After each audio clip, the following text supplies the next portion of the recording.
Now, our final speaker before the lunch break, Mr. Jamie Wylly. Jamie is the Senior Director of the National Security in Microsoft Worldwide Industry and is responsible for driving Microsoft's strategy for mission engagements and the sales in defense and intelligence. Prior to joining the Worldwide Industry Leadership Team, Jamie directed Microsoft's U.S. defense sales teams in Washington, D.C. for the U.S. Army, U.S. Navy, U.S. Marine Corps, where he led the effort to operationalize Microsoft's approach to defense and grew revenue by closing the largest defense contract in Microsoft's history. Jamie joined Microsoft in 2004 following a successful career in the U.S. Navy as an F-14 pilot that included flying combat missions in Desert Storm, tactics leadership in the Top Gun community, and aviation warfare strategy development. We very much look forward to Jamie's presentation where he's going to address securing the intelligent edge for operational agility. Jamie, welcome to the stage. Thank you very much. Thank you. Thank you. It's great to be here. Good afternoon, everyone, and thank you for listening to this session on securing the intelligent edge. My name is Jamie Wylly, and I lead national security at Microsoft, and we're very happy to be here to spend this time with you. I thought I would share something interesting when they started the view from up here on the stage is we get a timer that shows how long our talk is, and mine says, instead of just counting down from 20 minutes, mine says they get to go to lunch in 20 minutes. So I'm watching very closely and well aware that we're going to break for lunch after we go through this. But I want to share a little bit about what we talk about when we look at the intelligent edge and how we continue to secure that. Now, our customers, our mutual customers operate, and all of you operate in an interesting era. Today's national security, we see elements of global conflict. We could be in an era of what some national security experts call the era of great power competition, where we see at a global scale, so the three major powers of the world competing with each other in different ways. We see different ways of regional conflict as nations seek to have greater influence over regional areas. And then we see other challenges. We see challenges of cyber attacks, nation-state cyber attacks. We see terrorism. We see identity theft. And this is a pretty interesting one because as applications and processes move to the cloud, attackers are moving to the cloud as well. And pulling identities, as we seek to try to do this, is changing as well. We seek a future that is a passwordless future for authentication. We want to move away from that. It's too easy to compromise a password. Users continue to use one password for many places, and so once it's compromised, different systems are potentially compromised, and there are better ways to do it. And we're seeing increases as people continue to move to new phishing attacks that are done over the phone now to get you to say yes or no so that can be recorded and then used as another way to try to impersonate your identity to break into a system. So it really is a changing world that we see a lot going out there. And when I talk about the changing world of conflict for a minute, or the global environment in which we work, it is kind of interesting to see how conflict itself is changing. If Clausewitz was right, that conflict is merely politics by another means, then it's the politics of change in international affairs that remains constant, and that conflict and the form of conflict changes. And we see that today with hybrid warfare. We see that with the fifth domain of conflict of cyberspace, adding on to land, sea, air, and space. And so we see change coming about. And so as we move operations into the cloud, as we move into the future, through this digital transformation into this new digital era, then we need to be able to protect that as well. So we really are at a transformation opportunity right now. There are things that government and military agencies can do now today with smart sensors and connected devices that literally could not be done before. And this is changing the way that militaries operate when we start to look at mission outcomes to be able to use these types of capabilities to generate something that hasn't been done before. Now, at the same time, on the technology side, the cloud or the hybrid cloud is changing as well. When we talk about hybrid cloud, we typically think of being able to connect a data center into the public cloud. But today, hybrid cloud means that we can do that and then we can extend that farther out. We can now go out to the edge. We can now operate in a connected, as an extension of the cloud or a disconnected state in different areas of the world, often the most remote areas of the world that support our forces when they're for operations. And this is what we call the intelligent cloud and the intelligent edge. Now, we refer to the cloud as the intelligent cloud because as the introduction of artificial intelligence into the cloud, we're able to do things with that cloud. It's not enough that we can provide an infrastructure a global infrastructure that's more secure and more cost-effective than an on-premises solution. That's simply not enough. It's only enough when we start to look at artificial intelligence and we can create things. So AI is really one of the forward large motions for Microsoft. Artificial intelligence and cybersecurity are our two main vectors going into the future. And when we look at those, the cloud is really how we enable that. So it's not the cloud itself. It's not that we think that everything should be in the cloud. It's just that we think that everything should be driven by AI. We look at a world of ubiquitous computing where compute and data is simply all around you, not available to you to go to a computer, to go to a system to find that, but that data is all around you, whether it's with virtual reality, holographic imaging, all kinds of different ways that we can just simply, the data that you need, contextualized by the life that you're living and the mission that you're conducting, is available to you.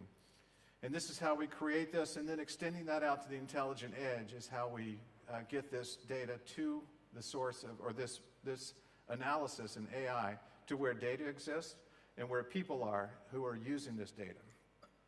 Now let me give you a couple of examples of how we move into the intelligent edge. This is, you may be familiar with, this is our undersea data center. This is a data center that it's more research oriented right now, but this is called Project Natick. Almost 6 billion people live within 100 miles of the coast. And if we look at the intelligent edge, and the fundamental tenet of the intelligent edge is to get data where people are, where missions are being conducted. We thought, why don't we put data centers closest to those people where we have the shortest cable to where data is being processed and where people are, and we can take advantage of it. So this is a very interesting way of looking at business. We're also able to take advantage of what the ocean offers. Energy, cooling, things that are available to us, and it's very interesting. Project Natick is ongoing right now. This data center is underwater now. We're monitoring it over time, and it'll be very interesting to see how this plays out. Now, if I bring the intelligent edge back to just a little bit more operational or mission-focused, we build the intelligent edge with Azure Stack. That's our extension of Azure that moves out into the extended or even disconnected world. It is really a rack of servers that can go into a data center.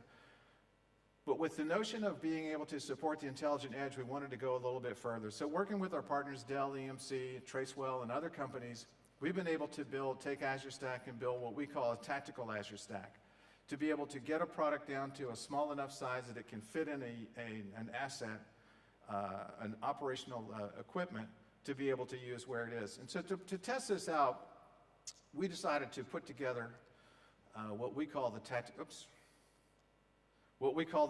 platform. Now, the tactical platform is, we took the model of commercial vehicles used for military operations, and we configured 2 Chevrolet Suburbans as a small team support vehicle. And we put Azure Stack inside of it to be able to think of what could we do, what could a military force do with cloud that they can take with them. And the outcome has been very promising, and as we use this to work and understand the mission a little bit better, but it's been very promising. So running Azure Stack inside of this vehicle, we've also put some mission operational capabilities into it. We have a drone, we have anti-drone technology, we have see-through armor with a 360-degree seamless camera lens on top of the vehicle. We have LiDAR, both mobile and fixed scanners, and cameras to be able to see and build a 3D image of the environment around us, or around the vehicle, whether that's a natural environment or man-made. So the ability now to see buildings, to be able to conduct and pull information, to see through walls, to be able to pick apart, all of these things are processed. And so the idea is that we want to be able to shape operational strategy in real time where it's occurring, as opposed to intelligence being pulled back and then analyzed and then returned back out to the operational scene or the battlefield. We want to be able to conduct that. So this has been very interesting, that we've been able to look and extend this out in this military operations.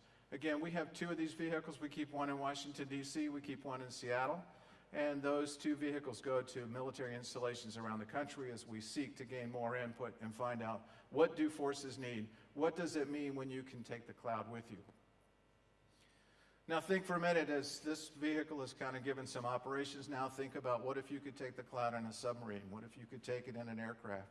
And now you've got the ability to extend cloud to you, but also to be operating in a disconnected state and still have the higher compute capabilities of artificial intelligence and machine learning with you wherever you are. It's a very interesting way of looking into the future, and it's how we think that the intelligent cloud and the intelligent edge can support military operations. So getting data into the cloud is kind of interesting too, so let's talk about this for a minute. Usually when you're talking about the cloud, you're talking about a lot of data, and so moving a lot of data over a network into the cloud can sometimes be difficult. And so we have the Azure Data Box family of capabilities. Now, Azure Data Box is how we get data, is one way of how we can get large amounts of data to and from the cloud. And it operates in 3 levels. There's Azure Data Box Heavy that can move up to a petabyte of data. There's Azure Data Box itself, and then it actually comes in an Azure Data Box disk. And these are ways that we can operate and get data up to the cloud and back down from the cloud. Now we start to move into something interesting, though. What can we do in an online world instead of an offline world? And so we've just recently introduced Azure Data Box Edge. Azure Data Box Edge is a network appliance that does the same thing of moving it, that operates in your data center, your on-premises environment, to be able to move data to and from the cloud. But with this, we've added the ability to do compute on that data before it moves into the cloud. So imagine, this is another way of being able to take AI with you to your on-premises environment and be able to do the types of computations that you want before it even moves into the cloud. So again, we're looking for this ubiquitous area, this ubiquitous compute environment where everything that you need is around you. And that's built by understanding the contextual analysis of what you do and with what AI offers. So, how do we secure all this? How do we keep all this secure? If we agree, and we may agree, that this capability is what our military forces want to be able to have this higher level compute capability wherever they are and whatever they're connected to. If we agree on that, then how do we secure it? So we did it in a couple of different ways, and I want to talk about one of the things that we have as an overarching way, the Microsoft Intelligence Security Graph. The security graph really is how we pull all of the information that we see through all of our various networks, all of our various presences on the web throughout the world, how we pull that information together and then start to do analytics on this. So we see quite a bit of cyber activity, and to be able to pull it all together is very important to us. 96%, let me give you an example, 96% of all malware only occurs once. So we aren't always able to look to see something and then look for and see where it occurs again, because most of the time that won't happen. It's like looking for a needle in a haystack that no longer exists, but you still have to find it. And so the Intelligence Security Graph lets us pull all this information together using machine language modeling, using AI to be able to find out the context of what types of threats are happening. And we build up this security database and these insights into it. And then we share these. We share these with you. We share these with customers. We share these with partners through APIs that are built into it. So detecting cyber activity or cybersecurity threat activity in your network, you can now bounce that off a contextual analysis through the Intelligence Security Graph and be able to find out more into it. Because again, if I go back to the malware example for just a moment, since that doesn't exist, but we still need to find out what was behind it. And that's what's challenging. So being able to do this contextual analysis to find out exactly what the threat was and look for that in the future and to be able to deny it is what the Intelligence Security Graph does for us. Now let me start out again, when I talk, that's the overarching picture. When I talk about security and intelligent edge, let's go all the way out to the edge and work backwards from there in what we call a chip-to-cloud security. Is the span that we're looking for. We have a capability called Azure Sphere. Azure Sphere creates using MCU devices that are out on the edge to be able to, at that chip level, provide security and network those in to be able to give us capability. So imagine, if you will, to put this in the context of what we're doing, Imagine you are a maneuver force and you're working in a forward operating base and you've got a force protection requirement for that base to be able to do. You've got sensors out around there, sensors that are detecting ground movement, that are detecting visual occurrences, audio, CBRN. All of those are now starting to pull that in using Azure Sphere and Azure IoT to be able to pull that information together. We're now able to do that securely. So starting at that chip level, taking advantage of MCU devices that are being built and those are continuing to grow, that we're able to use this in a secure environment and to create the capabilities securely that you need. Now, another area that really kind of fits into this is, I'd like to talk about blockchain for just a second.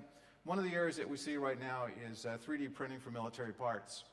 That's increasing, that's going to continue to increase, but what's the assurance that the signal or the file that's being sent to be printed, that's a part that you're going to be using in the field, is exactly what you want it to get?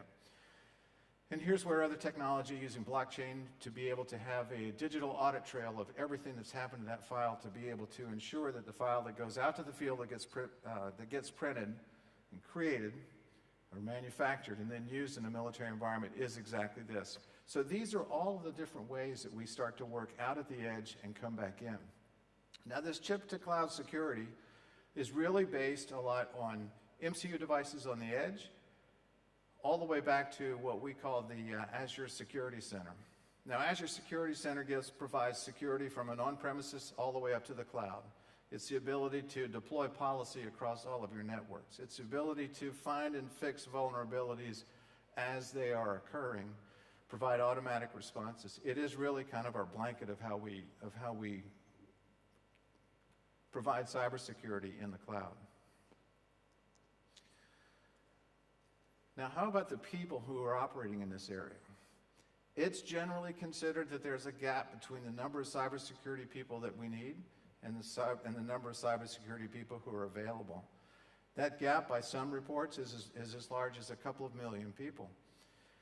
And while we can fill that with an education pipeline of encouraging people to study and move into STEM and come into environments that make them that incentivize moving into a cybersecurity environment, even that education pipeline is not going to be enough to close that ever-widening gap of personnel.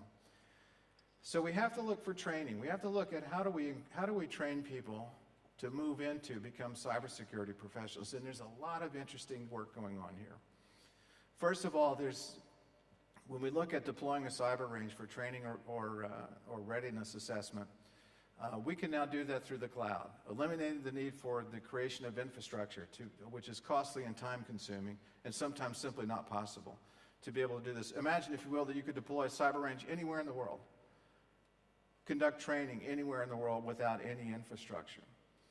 This is what we're starting to do to be able to train. And then let's go a little bit further than that, because what we see is the introduction of gaming technology or the gaming theory into cybersecurity training. And this is very interesting. And we have two partners with us here today, Circadence and Vector Synergy, that I would encourage you to meet and talk to look and see how they've created immersive cyber training opportunity environments that's going to help close that gap of people.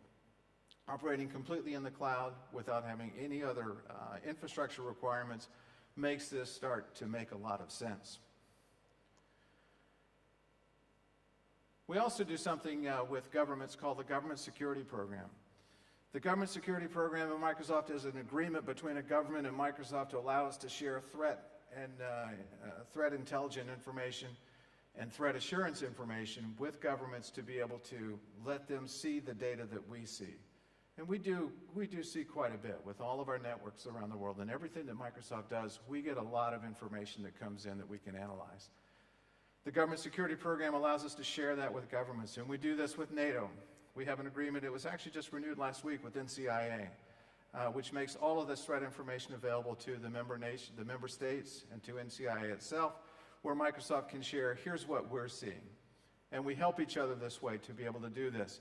The Government Security Program also does a couple of other things to us. We have software assurance capability, or coding assurance, I might want to call it, that allows governments who participate in the Government Security Program to be able to visit one of our transparency centers, one of which is right here in Belgium, to be able to look at some of the source code of some of our products, to be able to debug and validate and see what's really behind the products that we're building. It's our way of being transparent. We believe that operating in a cloud world, that no one will, we believe that operating in a cloud world is dependent on trust. Customers are going to have to trust us, knowing that we are one of the companies holding data, that we'll keep it secure, and this is simply one of the ways that we do it. Now, our cloud infrastructure is global, and we continue to build out on this. And this is an idea of what some of the infrastructure looks like for our cloud system around the world and how it continues to grow. We invest heavily in a couple of different things, and sometimes investments kind of give an indication of a company's priorities. Cybersecurity, we invest about $1 billion a year in defending this network and the protection of our customers' security. Now, that's a serious investment for us. We have committed to invest over $5 billion into IoT. We want to be a leader in that. And again, AI and cybersecurity are our priorities in moving forward. And when we talk about security, when I do talk about the cloud for a minute, I'll give a couple examples. We do operate at the FedRAMP high level in the United States. We will be certified to hold secret information in the United States in Q1 of 2019, so just around the corner. And we've made a public commitment to be able to create the environment to handle top secret information in the United States.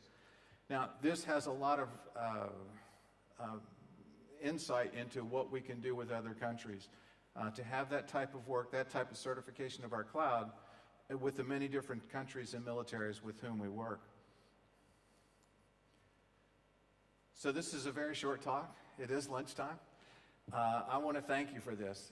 Cybersecurity, to kind of capture this though, if you would take away that what Microsoft views as the intelligent cloud, that we can extend to the intelligent edge, which means we can take the cloud, whether it's connected to the public cloud or not, anywhere in the world into any platform.